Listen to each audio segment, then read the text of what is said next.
আমাদের যাদের অনেক বেশি সাপোর্ট আছে, যতক্ষণ পর্যন্ত সাপোর্ট আছে আমরা কমফোর্ট জোনে থাকতে পছন্দ করি। সত্যি কথা না? যার বসে বসে খাওয়া চলে হে কি কাম করবো? এই যে যারা বিদেশে যায়, যারা সবচেয়ে বেশি বিপদগ্রস্ত হয় তারা হলো হ্যান্ডসাম সাগর গলা। আমার এক স্যারের বাসা হ্যান্ডসাম সাগর গলা, কি চিনেন? মানে সে যদি তরকারিটা একটু খারাপ হয়, আমি খাবো না, এ খাওয়া যায়, এ খায় মানুষ বড় হয়। তোর মাই কি করবো, একটা ডিম বাজ্যা দিব, না হলে অন্যের বাড়ি থেকে একটু তরকারি এনে দিব, করে না এটা? যতক্ষণ পর্যন্ত এই হোটেল চালু আছে ততক্ষণ পর্যন্ত কেউ কাজ করতে চায় না। তখন আর একটা পলিসি আছে, এই হোটেলে কি করে, একজন সর্দারনি আইনা দেওয়া হয়, যে হোটেল চালাইতে চালাইতে দেখতেছে যে হোটেল চলতেছে, যাত্রী তো ঠিক আছে, একজন সর্দারনি চিনেন? বউ। এখন বউ যখন আইনা দিব, বউর চুনু লাগবো, পাউডার লাগবো, এটা লাগবো, ওইটা লাগবো, এটি তো লাগবোই, দিন শেষে তার আরো অনেক কিছু লাগবে। এইটি যখন সে দিবার পারবো না, তখন এক হলো যে হ্যান্ডসাম সাগর কলা বানাইছে, বাপ মায়ের শাস্তি ভোগ করবো, কারণ বাপ মায়ের উপরে প্রেশারটা প্রথমে যাইবো। যদি তারা দুর্বল হয়ে যায় তাহলে হারা জীবনে এই গানি টানবো, আর যদি শক্তিশালী হইতে পারে তাহলে ওই ছেলে একটু হইলেও পিছনে ব্যাকবোনটা শক্ত হবে, সে কিছু না কিছু করতে চাইবে। এখন যারা বিদেশে যায়, এই হ্যান্ডসাম সাগর কলা আছে 20%, এসএসসি পাস করছে, ইন্টারমিডিয়েট পাস করছে, বাড়িতে বাপের হাতে কোনোদিন কাম করেও নাই। আমাদের সোসাইটিতে এখন দেখি ম্যাক্সিমাম শিক্ষিত যেসব, আমাদের ম্যাক্সিমাম ফ্যামিলি কিন্তু একসময় কৃষক ফ্যামিলি ছিল। সত্যি কথা না? এত শহরায়ন ছিল, এত নগরায়ন ছিল, এত চাকরির ব্যবস্থা ছিল না। তখন কি করছে, যে এই কৃষি কাজগুলায় তাদের ছেলেরা বাধ্যতামূলক কাজ করতেই হয়েছে, না কইরা কেউ রে ভাত এইরকম পায় নাই। পাইলেও সংসারে যদি 5টা পোলা এটা পাইছে, আর 4টাই কাজ করাই লাগছে। এটা সবচেয়ে বেশি ছিল। আর এখন যখন এই শিক্ষা নামক যে বিষয়, এটা যখন মানুষকে প্রতিবন্ধী বানানোর জন্য মানুষের মাথার মধ্যে ঢুকানো হইলো, তখন সে অহংকারী হয়ে গেল, আমি তো ম্যাট্রিক পাস, হ্যাঁ আমি ম্যাট্রিক সিগারেট পাইছি, হ্যাঁ আমি তো বিশাল শিক্ষিত। এখন মূলত এই শিক্ষা ব্যবস্থা হচ্ছে মানুষকে পঙ্গু বানানোর একটা কৌশল। পঙ্গু বুঝেন? হে হাঁটতে চলতে পারে না। কিন্তু এই পড়াশোনার পাশাপাশি যদি এখন এই যে যখন সে পঙ্গু হয়ে যাচ্ছে, এই পঙ্গু মানুষগুলা কি করতেছে, তার বাবার পেশাকে, ইভেন বাবাকে পরিচয় দিতে লজ্জা পায়। আমার বাবা একজন কৃষক, এটা বলতেও সে লজ্জা পাবে না। আমার বাপে ব্যবসা করে, আমার বাপে ব্যবসা করে। যখন ঢাকা শহরে যাইতেছে পড়ার লেগে, আমার বাপে ব্যবসা করে, আমার বাপে এইগুলা করে। আসলে মূলত দেখেন, আমি এই সময়ের আমিও ছোটবেলায় একটু লজ্জা পাইতাম, তবে আমি তো করতে বাধ্য ছিলাম, আমার না করার কোনো সুযোগ ছিল না। আর যার সুযোগ আছে সে কি করে, এটাকে অ্যাভয়েড করার চেষ্টা করে।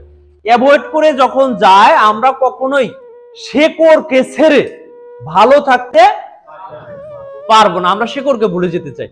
যখন আমি ইন্টারমিডিয়েট পাস করলাম, পাইছি 2 পয়েন্ট 3 পয়েন্ট বা ভালো রেজাল্টই করলাম, তার মানে কি আমার ভালো জীবনের নিশ্চয়তা দেয় না। আচ্ছা, আমি ঢাকা বাংলাদেশের সর্বোচ্চ শিক্ষা ব্যবস্থার মধ্যে আছে বুয়েটের উপরে আমার জানা মতে ওইভাবে ট্যালেন্ট তারা বাছাই করেন, ওইখান থেকে মোটামুটি। তারপরে কি আছে, মেডিকেল, ঢাকা বিশ্ববিদ্যালয়, এগুলি প্রথম শ্রেণীর কিছু শিক্ষা ব্যবস্থা। আচ্ছা, এখানে যারা পড়াশোনা করে তারা কি সবাই ব্যক্তিগত জীবনে সুখী?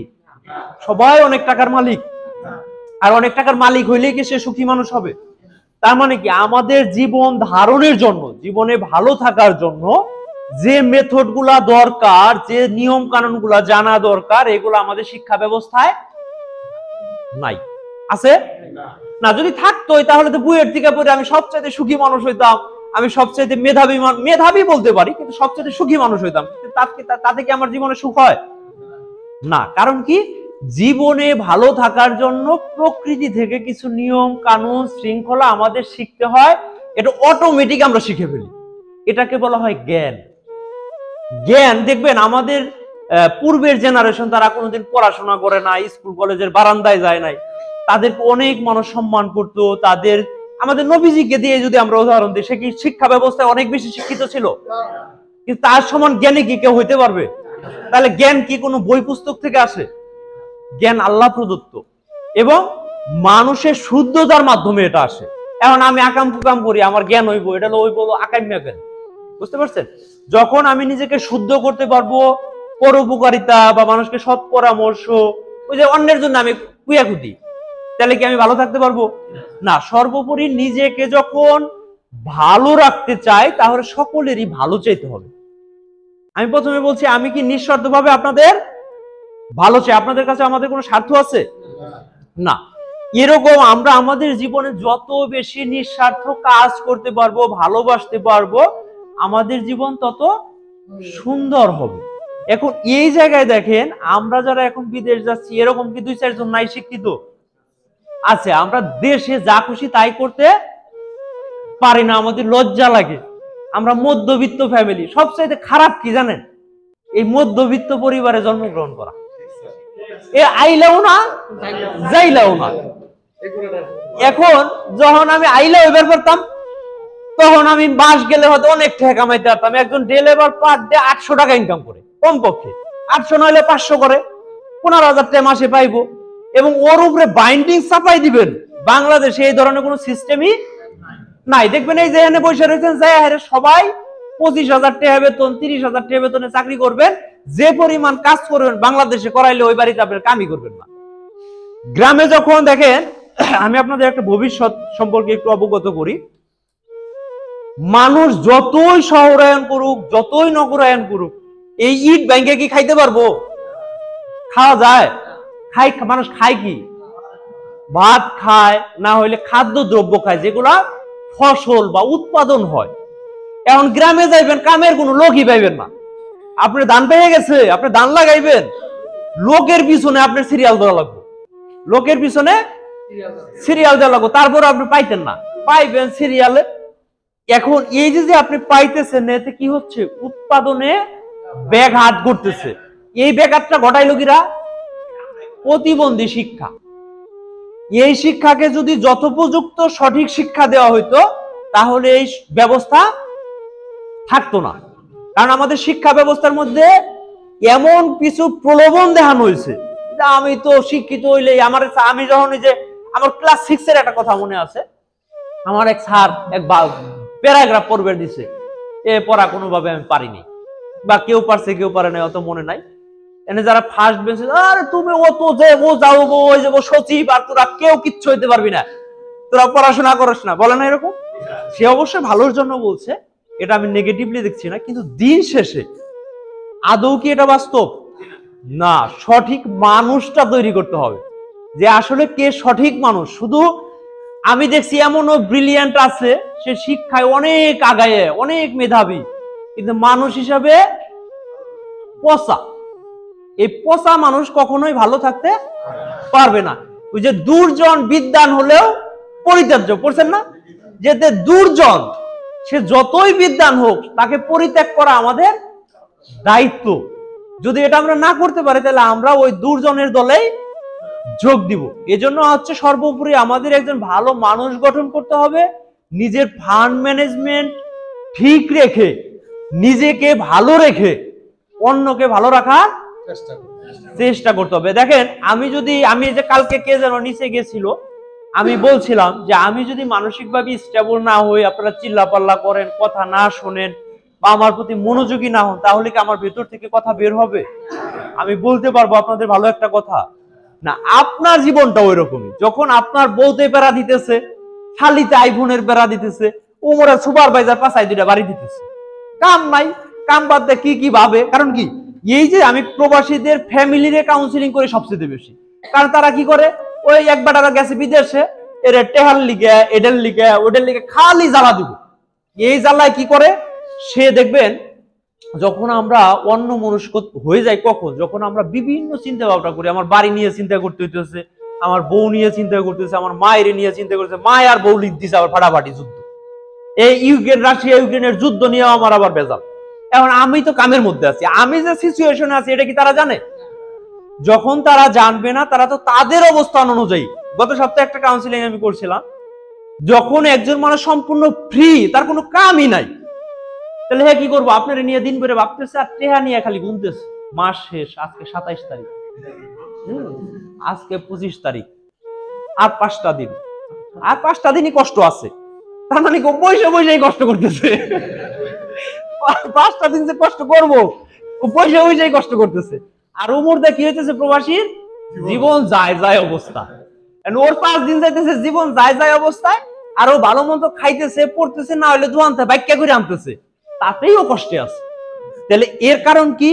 আপনার যে কষ্টটা হচ্ছে আপনি তাকে রিয়ালাইজ করতে সুযোগ দেন নাই। আমরা আমাদের কষ্টের কথাটা কারোর সাথে শেয়ার করি না, কিন্তু ফ্যামিলিতে এগুলো আপনার আস্তে আস্তে একবারে দাইলা দিয়ে দিবেন তা হবে না। কারণ কি মানুষ কি করে, আমি দেখছি এখানে ব্যাঘাত ঘটে, মানুষ খালি জমায়, মনের মধ্যে কি করে কথা জমায়, খুব জমায়, জমতে জমতে জমতে জমতে এমন এক অবস্থা হয় কবে যে বোম ব্লাস্ট হইব। কি সত্যি কথা না? এই প্রত্যেকটা ফ্যামিলিতে যেদিন বোম ব্লাস্ট হয় 2 দিন কথাবার্তা নাই, খাওয়া দাওয়া নাই, বিশাল অশান্তি। আচ্ছা, যখন আমরা এটা প্রতিনিয়ত এই বোম ব্লাস্ট করার মতো জমা না করতাম তাহলে কি এই পরিস্থিতি দাঁড়াইতো? এই জন্য আমাদের মনের মধ্যে কখনোই কারোর প্রতি ক্ষোভ জমা রাখবো, সেটা কারোর প্রতি না। রাস্তায় একজনের হাতে হাইডা যাইতেছেন, গুতে লাগছে, কারোর সাথে কথার কাটাকাটি হয়েছে, ক্ষোভ কখনোই জমায় রাখবেন না। এটা আপনার, যদি মনে করে ইটের ভাটা চিনেন, ইটের ভাটার মধ্যে কি হয়, মেলা ইট সাজায় হয়, সাজায় সাজায় ভিতরে কি করে আস্তে আস্তে আগুন দেয়, কয়লা দেয়, না হলে কাঠ দেয়। তো যখন এই ভিতরে আগুন জ্বলতে থাকে এবং এই আগুনে কি হয়, ইটটা পুড়ে আস্তে আস্তে খাঁটি হয়, আস্তে আস্তে এটা শক্তিশালী হয়। কিন্তু আমরা তো মানুষ, আমরা ওই ক্ষোভটা জমাইতে জমাইতে ওটারে কনজিউম করতে পারি না। আমরা যদি কনজিউম করতে পারতাম তাহলে আমরা পুড়তাম, খাঁটি হইতাম। কিন্তু ওই খাঁটি হইতে গেলে কি হয়, আরেকজন মানুষ তার ভুল বুঝতে পারে না। এই জন্য আমরা ক্ষোভ জমা না করে আমাদের যখন যেরকম হবে আমাদের বর্তমান অবস্থা আমরা সবার সাথে শেয়ার করার চেষ্টা করব। অন্তত যাদের কথায় আমাদের সবচেয়ে বেশি কষ্ট লাগবে তাদের সাথে অন্তত এই বিষয়গুলো শেয়ার করা আমাদের দায়িত্ব। যদি এটা আমরা না করতে পারি তাহলে কি ঘটবে? বিস্ফোরণ ঘটবে। এই বিস্ফোরণ কি করবে? আমাদের আরো খারাপ অবস্থা তৈরি করবে। এই যে এতগুলা মানুষ আছেন, সবার মনের মধ্যে এরকম সমান ক্ষোভ জন্মায় রয়েছে, আছে না? আমরা আমাদের পরিবারে একই সাথে বসবাস করলেও আমরা একে অন্যের থেকে আমাদের মনগুলা অনেক দূরত্বে থাকে। এজন্য আমরা দূরত্ব কমায় নিজে সচেতন হয়ে বিবেক দিয়ে চিন্তা করে নিজেকে ভালো রেখে সকলকে ভালো রাখার চেষ্টা করব। কাজের দিকে শতভাগ মনোযোগ দিব, কাজে কখনোই ফাঁকি দেওয়ার চেষ্টা করব না। আবার এখানে কি হয়, বিদেশের মার্কেটে 20% বাঙালি খুব ফাঁকিবাজ। এই 20%-এর জন্য 80% বাঙালি বিপদগ্রস্ত। তাদেরকে চোর বলবে, বাটপার বলবে, এই বলবে, ওই বলবে, অপছন্দ করবে। একটা সাইডে 15 জন বাংলাদেশ, এটা বাংলাদেশেও আছে, আমি শুধু বিদেশে বলবো না, বাংলাদেশেও। যখন আপনারা 64 জেলার লোক গেছে হলো 600 জন, 64 জেলার থেকে 10 জন করে, মনে করেন শেরপুরের একজন একা কাম করছে, এই শেরপুরের গিরা আছে, দাঁড়ান, শেরপুরের লোক ভালো না।